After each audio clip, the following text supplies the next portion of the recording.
أشرقت نفسي بنور فؤادي حينما رددت يا رب العباد وانتشت روحي وصار الدمع يجري يا إلهي خذ بقلبي من وجهي أشرقت نفسي بنور من فؤادي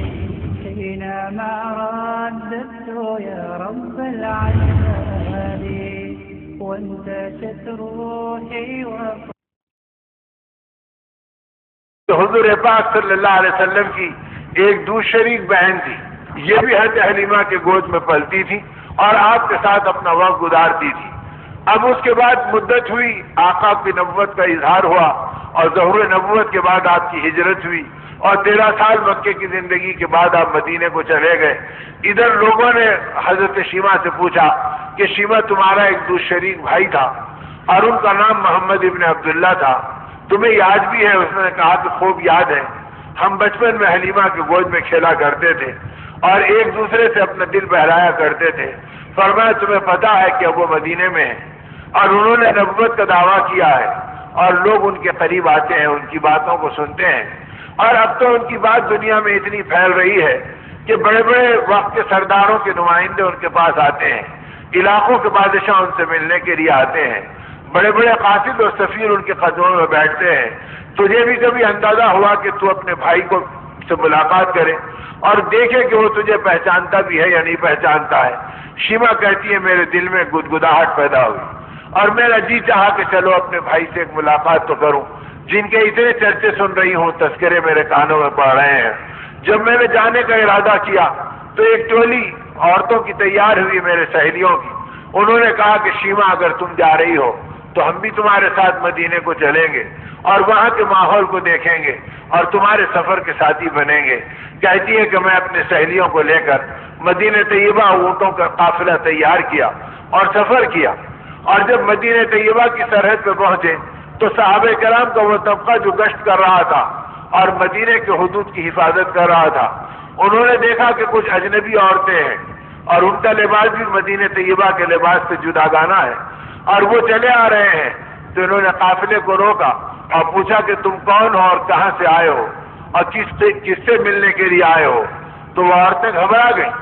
لیکن شیمہ ان میں بے باک خاتون تھی۔ اس نے آگے آواز بلند کہا کہ دور ہٹ جاؤ اور ہم سے کچھ مت پوچھو اور جاؤ اور اپنے نبی سے کہنا کہ تمہاری بہن شیمہ تم سے ملنے کے لیے آئی ہے۔ صحابہ حیرت میں پڑ گئے کہ ہمارے آقا کی کوئی بہن ہے اور وہ مکے میں رہتی ہے اور وہ اپنے نبی سے ملنے کے لیے، اپنے بھائی سے ملنے کے لیے آئی ہے، لیکن ادب کے مارے انہوں نے شیمہ کے قافلے کو کچھ نہیں پوچھا، پیچھے ہٹ گئے اور سیدھے حضور پاک صلی اللہ علیہ وسلم کے قدموں میں آئے اور کہا اللہ کے نبی ایسے ایسے عورتوں کا ایک قافلہ آیا ہے۔ ہم نے انہیں روکا اور پوچھا اور جاننا چاہا کہ تم کون ہو، تو یہ خاتون ان میں بے باک ہے۔ اس نے بآواز بلند کہا کہ دور ہٹ جاؤ اور ہم سے کچھ مت پوچھو، اپنے نبی سے جا کے کہہ دو کہ تمہاری بہن شیمہ تم سے ملنے کے لیے آئی ہے، اگر وہ اجازت دے تو ہم آ رہے ہیں ورنہ ہم پلٹ جائیں گے۔ یہ سنتے ہی صحابہ کہتے ہیں کہ آقا بےتاب ہو گئے، چہرہ بے چین ہو گیا، آنکھوں میں آنسو محبت سے چمکنے لگے۔ فرمایا بے شک وہ میری بہن ہے، اسے پورے اکرام کے ساتھ لاؤ اور کوئی دل آزاری کا معاملہ مت ہونے دو اور جاؤ اور ان کو اہتمام سے لاؤ۔ اب وہ صحابہ کا قافلہ گیا اس عورتوں کی اس آنے والی جماعت کو اور لانے کے لیے۔ ادھر آپ نے فرمایا کہ مسجد نبی کے صحن کو صاف کرو، اسے جھاڑو دے دو اور اپنے گھر والوں سے کہا کہ جو اچھی چادریں ہیں بھیج دو تاکہ میں اپنے بہن کا استقبال کروں اور اس کے ساتھ اکرام کا معاملہ کروں۔ حضرت شیمہ کہتی ہیں جب ہم پہنچے تو مسجد نبی کے صحن کے قریب تو میں نے دیکھا کہ آقا سے محبت کرنے والوں کا ایسی محبت ہے کہ دنیا میں کبھی ایسی محبت کو سوچا بھی نہیں جا سکتا اور دیکھا بھی نہیں جا سکتا۔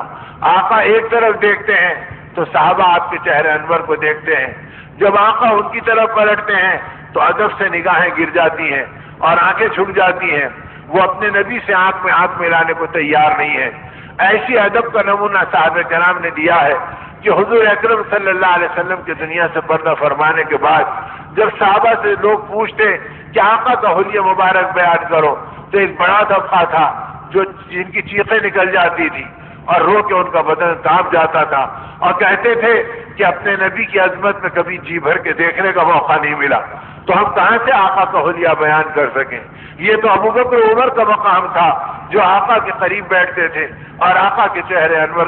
کے فیض سے گویا براست استفادہ کرتے تھے، ورنہ ہمارے میں مجال بھی نہیں تھی۔ جب آقا کسی اور طرف دیکھتے تو ہم دبی آنکھوں سے آپ کو دیکھ لیتے، جب آقا ہماری طرف متوجہ ہوتے تو ادب سے ہماری نگاہیں جھک جایا کرتی تھی۔ اب یہ منظر شیما دیکھ رہی ہے کہ اوہو محبت کے ایسے مناظر ہوتے ہیں، اور میرے بھائی کا اتنا اونچا مقام ہے کہ بڑے بڑے سفیر اور قاصد بیٹھے ہیں اور علاقوں کے سردار بیٹھے ہیں اور ادب کے مارے ان کے بدن میں حرکت بھی نہیں ہو رہی ہے۔ اگر آپ کچھ پوچھتے تو جواب دیتے ہیں، پھر اپنی جگہ خاموش ہوتے ہیں۔ تو فرمایا میرے بھائی کا روب مجھ پہ پڑنے لگا اور دبدبے سے میری طبیعت میں ایک قسم کی ہیبت ہونے لگی۔ آپ نے جو مجھے آتے ہوئے دیکھا تو کھڑے ہو گئے اپنی جگہ پہ اور فرمایا میری بہن شیما آ جا میرے قریب آ جا، عرصے سے میں تجھے یاد کرتا ہوں لیکن مجھے پتا نہیں کہ تو کہاں پر تھی، اللہ نے تجھے بھیج دیا، آپ نے بھائی کی آنکھوں کو ٹھنڈا کر دے۔ میں گھبراتے ہوئے آگے بڑھنے لگی، فرمایا کہ شیما اپنی سہیلیوں کو اس چادروں پر بٹھا دے اور تو میرے پڑوس میں آ جا۔ میں ڈرتے ڈرتے آپ کے قریب آئی، جب قریب پہنچی تو آپ کے جسم مبارک پہ چادر مبارک پڑی تھی۔ آپ نے تیزی سے اس چادر کو کھینچا اور پھیلا کے فرمایا شیما نیچے مت بیٹھنا، اس چادر پہ بیٹھ جانا۔ تو میری چیخ نکل گئی، میں نے کہا آقا آپ تو میرے بھائی ہیں لیکن آپ کے تقدس اور آپ کی بزرگی کو دیکھ کر میرا دل ویسے ہی ہیبت سے لرزہ باندام ہے، اور مجھ میں کیسی جرأت کہ وہ چادر جو آپ کے جسم مبارک پہ پڑی ہو میں اس پہ کیسے اپنے قدم رکھوں۔ آپ نے فرمایا شیما تو میری بہن ہے، مدتوں کے بعد اللہ نے مجھے تجھ سے ملایا ہے، اپنے بھائی کے دل کو ٹھنڈا کر دے اور میری تمنا کو پوری کر دے، آ جا میں اس پہ تجھے بیٹھا ہوا دیکھنا چاہتا ہوں۔ شیما کہتی ہے میں نے بھائی کے مطالبے کو پورا کیا لیکن میرا بدن ان کی ہیبت سے کانپ رہا تھا اور میرا جسم لرز رہا تھا۔ آپ نے فرمایا شیما یاد کرو اس زمانے کو جبکہ حلیمہ کے گود میں تم اور ہم کھیلا کرتے تھے، تم دور تک جاتے تھے، میری محبت میں دوڑے ہوئے آتے تھے کہ میں سلامت ہوں یا مجھے کسی جانور نے پکڑ تو نہیں لیا، مجھ سے کھیلتے تھے اور دل بہلاتے تھے۔ شیما تمہیں یاد ہے ایک مرتبہ محبت میں تم نے میری کونی کے اوپر اور مونڈے کے نیچے میرے حصے کو تم نے بدن کے تم نے اپنے دانتوں سے کترا تھا، آج تک وہ دانتوں کے نشان موجود ہیں، جب تم یاد آتے ہیں تو میں اسے پیار کر کے تمہاری محبت کی تسکین کا سامان کرتا ہوں۔ شیما کہتی ہے میرا کلیجہ پگھلنے لگا اور میرا دل بے قرار ہو گیا کہ کیسا محبت والا بھائی ہے کہ ان مشاغل کے بیچ میں وہ میری محبتوں کو یاد کرتا ہے اور میرا اتنا خیال کرتا ہے۔ شیما کہتی ہے کہ آقا کے اخلاق کو دیکھ کر ان کی محبتوں کے نظاروں کو دیکھ کر میرا دل اتنا پگھلا کہ میں نے کہا کہ آئی تو تھی میں اپنے بھائی سے ملنے کے لیے اور ابن عبداللہ کو دیکھنے کے لیے، لیکن دل بے قرار ہے باپ کو محمد رسول اللہ پکارنے کے لیے۔ آپ وہ ایمان کا کلمہ مجھے بھی پڑھا لیجئے اور اپنی غلامی میں مجھ کو بھی داخل کر لیجئے۔ حضور پاک صلی اللہ علیہ وسلم نے ایمان کی دولت سے سرفراز فرمایا اور ان کو ایمان کا کلمہ پڑھایا۔ آپ خوشی کے مارے آپ کی آنکھوں سے آنسو ٹپک گئے۔ آپ نے فرمایا مولا آپ کیسے کریم ہیں کہ آپ نے اپنے نبی کی محبت میں اس کی بہن کو کھچے کھچے پہنچا دیا اور اسے جہنم سے بچنے کے اسباب دے دیے اور اسے جنت کا حقدار بنا دیا۔ شیما کہتی ہیں کہ آقا کی اس محبت سے میرا دل پگھلنے لگا۔ آپ نے فرمایا میری بہن اگر تو رہنا چاہے تو میں مدینے میں تیرے لیے کوئی ٹھکانہ بنا دوں اور تیرے لیے کوئی گھر کا انتظام کر دوں، اور اگر جانا ضروری ہے تو بتلا دے میں تیرے لیے سفر کا انتظام کر دوں۔ شیما کہتی ہے میں ہچکیوں اور سسکیوں میں تھی، میں نے کہا کہ میرے بھائی ایسی محبتوں کے بعد میں آپ کے قدموں کو چھوڑ کے کہاں جا سکتی ہوں، آپ اللہ کے نبی ہیں اور میں آپ کی باندھی ہوں، لیکن آپ نے وہ کلمہ مجھ کو پڑھایا ہے کہ اب میرا جی چاہتا ہے کہ میں اپنے قبیلے والوں کو جہنم کی آگ سے بچاؤں اور میں مکے کی عورتوں کو حق کا پیغام سناؤں۔ اگر زندگی بچے گی تو پھر آپ کے قدموں میں آؤں گی، ورنہ آپ کے پیغام حق کو لے کر میں مکے کو جانے کے لیے بے چین ہوں۔ آقا نے فرمایا ٹھیک ہے۔ صحابہ سے فرمایا اچھے اونٹوں میں سے ایک اونٹ کا انتخاب کرو۔ پھر آپ ہی نے اس انتخاب کو اپنی نگاہوں سے کیا،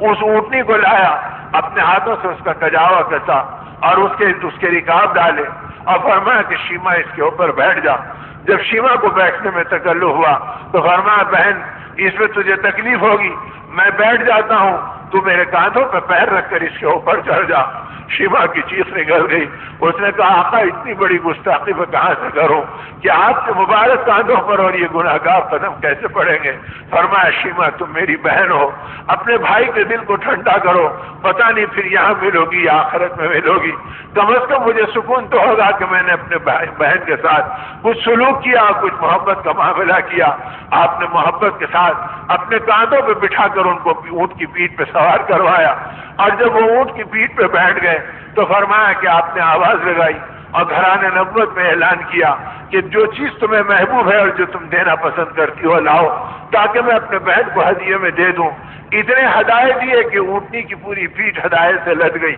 اور تحائف سے بھر گئی، اور پھر اس کے بعد آپ نے اونٹنی کی نکیل پکڑی اور مجھے اسلام کی باتیں سمجھانا شروع کی، اور جب اونٹنی کو لے کے چلنے لگے، شیما کہتی ہے پھر میری چیخ نکلی، میں نے کہا یا نبی اللہ آپ ٹھہر جائیے اور مجھے رخصت کر دیجیے، اور اگر آپ چلنے کا ارادہ کرتے ہیں تو میں اتر جاتی ہوں اور آپ بیٹھ جائیے۔ فرمایا میری بہن بیٹھے رہی ہو، اپنے نبی کو جی بھر کر اپنی بھائی کو دیکھ لینے دو اور اپنی آنکھوں کو ٹھنڈا کرنے کا موقع دو۔ مجھے اترنے نہیں دیا، یہاں تک کہ مسجد نبی سے مسجد قباء تک 3 میل کا راستہ رسول پاک صلی اللہ علیہ وسلم نے پیدل چل کر اور اپنی بہن کو اونٹنی پہ سوار کرا کر ان کو رخصت کیا، اور وہاں سے پھر وہ آگے بڑھی۔ کہتی ہیں کہ میں بالکل بےتاب و بے قرار چلی، جب مکے میں داخل ہوئی تو مجھ کو عورتوں نے گھیر لیا کہ دن بہت ہو گئے، توقع سے زیادہ ہو گئے، ہم ڈر رہے تھے کہ تم کسی حادثے کا شکار ہو گئے یا نبی کی محبت میں تم وہیں ٹھہر گئے،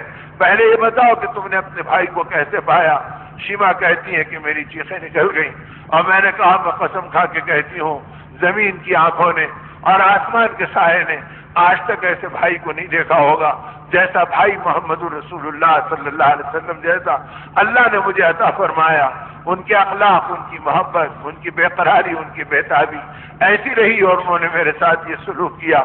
شیما کہتی ہیں میں نے جب آقا کے اوصاف بیان کیے اور ان کا تذکرہ کیا تو اونٹنی سے اترنے سے پہلے 70 عورتیں اسلام میں داخل ہو گئیں اور انہوں نے ایمان کا کلمہ پڑھا۔ پھر جب میں اپنے قبیلے میں پہنچی، لوگ منتظر تھے، میں نے دین کا پیغام پہنچایا، آخرت کی تفصیل بتائی، آقا کی بے قراریاں سنائی، تو 300 گھرانے اسلام میں داخل ہوئے۔ اس کی اطلاع مدینے کو پہنچی تو نبی رحمت صلی اللہ علیہ وسلم بے قرار ہو گئے اور آپ کے آنسو بے اختیار بہہ پڑے۔ آپ نے فرمایا مولا آپ نے کتنوں کو جہنم سے بچنے کا سامان فرمایا،